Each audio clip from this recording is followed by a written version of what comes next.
இருந்தான். கடைசியில் அந்த அகித்தோப்பேல் தான் இவனுடைய மரணத்திற்கும் அடுத்த மரணத்துக்கு காரணமாக இருந்தான்.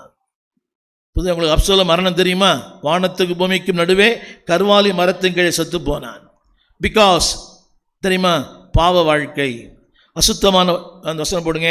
சுகபோகமாய் வாழ்ந்தான், தம்லைன் சுகபோகமாய் வாழ்ந்தான், ஆனால் வானத்துக்கும் பூமிக்கு நடுவே தொங்கினான். அவனுக்கு படலோகமே சொந்தமே பாட்டு கூட பாடிருக்க மாட்டாங்க. யாராவது வந்து அடக்கம் பண்ணாங்கன்னு தெரியல. வானத்துக்கும் பூமிக்கு நடுவே தொங்கினான். ஏன் தெரியுமா? மோகம், இச்சை, தாகம், என்ன ஏக்கம். வேண்டாம், ஏக்கமெல்லாம் நீங்க தான். என் எண்ணமெல்லாம்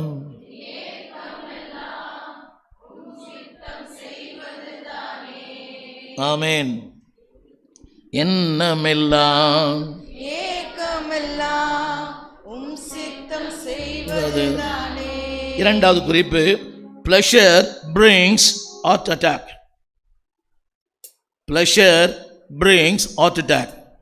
சொல்லுங்க, pleasure heart attack எல்லாம் ஒன்று தான். சொல்லுங்க, இன்பம் சொல்லுங்க வலியை தரும், வேதனையை தரும், மன உளைச்சலை தரும். எல்லாம் சொல்லுங்க, இன்பம் மன உளைச்சலை தரும். போட்டிருக்கிறேன். பாவம் மனவேதனையும் மன உளைச்சலையும் தரும். தமிழ் லூக்கா சுவிசேஷம் 15ஆம் அதிகாரம் 13ஆம் வசனம்.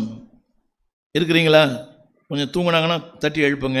லூக்கா 15:13. சில நாளைக்கு பின்பு, சில நாள் இந்த திரையில பாருங்கள். இன்பம் மன உளைச்சலையும் மனவேதனையும் தரும். நம்புறீங்களா? தற்காலிக இன்பம், ஆனால் இயேசுவின் இன்பம் நித்தியமானது, நிரந்தரமானது, மேன்மையானது. இங்கும் இன்பம், அங்கும் இன்பம். இன்பம் இதே பேர், இன்பம் இதே இயேசு நாமம், இன்பம் இதே. ஆமீன் சொல்ல மாட்டீங்களா? இதுதான் இன்பம், அது இன்பம் அல்ல. அவன் போடுறான் இழுக்க இழுக்க இன்பம், ஆனால் அதை குடிச்சிட்டு லுக்கு லுக்கு அவன் விரும்புகிறான். ஆனால் இன்பம், நிலையான இன்பம் அவர் மட்டும்தான். சொல்லுங்க, உலக இன்பம் மனவேதனையும் மன உளைச்சலையும் தரும். எனக்கு ரொம்ப நேரடியாக சொல்கிறது, எனக்கு பயமே இல்லை. சம்பாதிக்கணும், பணம் வேணும் பாஸ்டர், வாடகை கட்டணும் பாஸ்டர். ஹலோ, சரி இல்லைன்னா வாடகையை விட இல்லையே. அவர் இல்லைன்னா வேலையே இல்லை. புரியுதா உங்களுக்கு? இல்லைன்னா வேலை இல்லை. இன்னைக்கு காலையில் என் இவங்களுடைய சித்தி ஒருத்தங்க நல்ல ரொம்ப நேசிப்பாங்க, நம்மளை ரொம்ப நேசிப்பாங்க. எங்கே இருந்தாலும் வந்து ஜெபிச்சு போவாங்க. அவருடைய சுகர் அதிகமாகி நேற்று இரவு அவருடைய ஒரு கால் வெட்டி எடுக்கப்பட்டது.